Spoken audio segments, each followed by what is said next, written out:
Hey guys, how's it going? Justin here with Keystone Mountain Outdoors. So a couple weeks ago, we did a first impressions kind of unboxing video on the Dillon XL 750. And in that video, I told you guys I was going to be adding some accessories. We have accessorized this press quite a bit. Today, we're going to focus on one of those accessories though, and that's the case feeder. I really think that if you buy a 750, the case feeder should go hand in hand with it. They do sell it as kind of a package deal, but most places that you're going to find the 750 in stock, usually it's just going to be the press alone, and then you can add the case feeder at your will. Now, case feeders tend to be a little harder to come by, at least right now. I bought my press in this during like the coronavirus pandemic, so everything gun related seems to be kind of being bought up and sold out.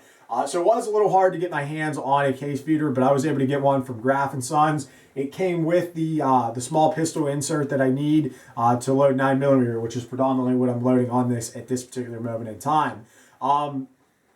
With the Dillon 750, it's going to come with the drop tube here, whenever you just buy the press itself. And you could load, a couple cases in there and run like that and run progressively, or you could manually insert the cases. Now on the 750, it's not as ergonomic to insert cases by hand than it is on some of the other presses. For example, with my Hornady press, you would insert your shells over here, your brass, you would insert it over here. Opposed to with the Dillon, you're inserting them kind of in the back. It's kind of weird. It's not necessarily kind of set up to manually insert cases, and not that you would really want to either. If you're buying a press like this, I think the press and the case feeder kind of go hand in hand. You're gonna want the case feeder. Is kind of what I'm getting at. So excuse the wires. I haven't got it set up exactly, ran the wires exactly the way I want, but I got it set up enough to kind of do a video and show you guys it. So what I have here is some 9mm brass, and we're just gonna go ahead. Wait, there actually is one weird one in there.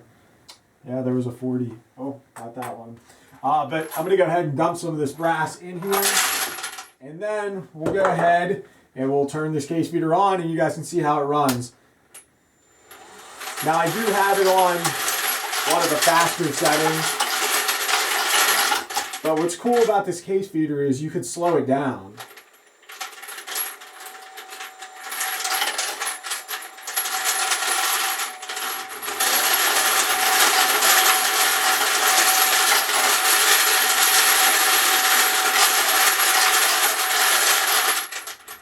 So there we go, and it automatically shuts off. And then every time you pull the handle, it's going to drop a case, it's going to insert, and then as you go around, whenever the sensor doesn't sense a case, it'll drop a few extra ones down.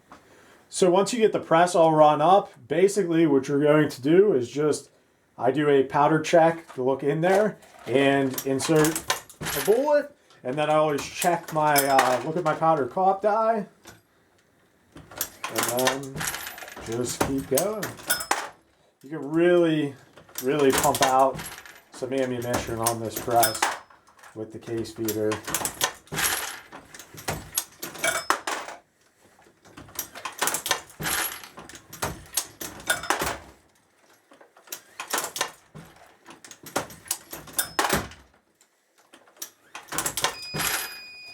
Alright guys, so as you can see, the case feeder makes a great addition to the Dillon XL 750. I'm not really sure why you would want to run the 750 without a case feeder. Like I said, it's kind of ergonomically weird to feed cases on the 750 to begin with. And then also it's just so much faster with the case feeder. Now, this is an expensive addition to your press. It's about a $300 accessory.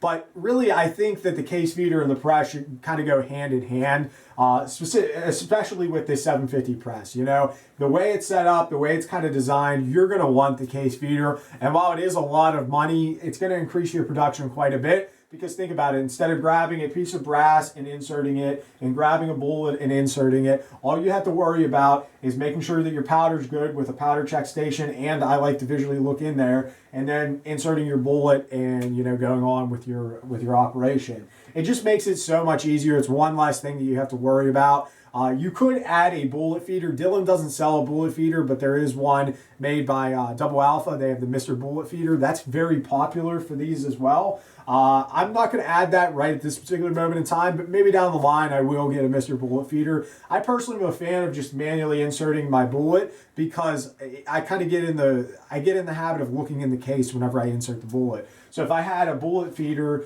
yeah, I still have a powder check station, so maybe I'd be good. But I don't know. I'm weird about it. I actually like to look in the case to see that powder before I put that bullet in there. So yeah, this is kind of the way I'm probably going to be running it. Like I said, in a future video, we'll talk about some of the other accessories. There's quite a few things that I have done to this press that some of it you can see and some of it you really can't see.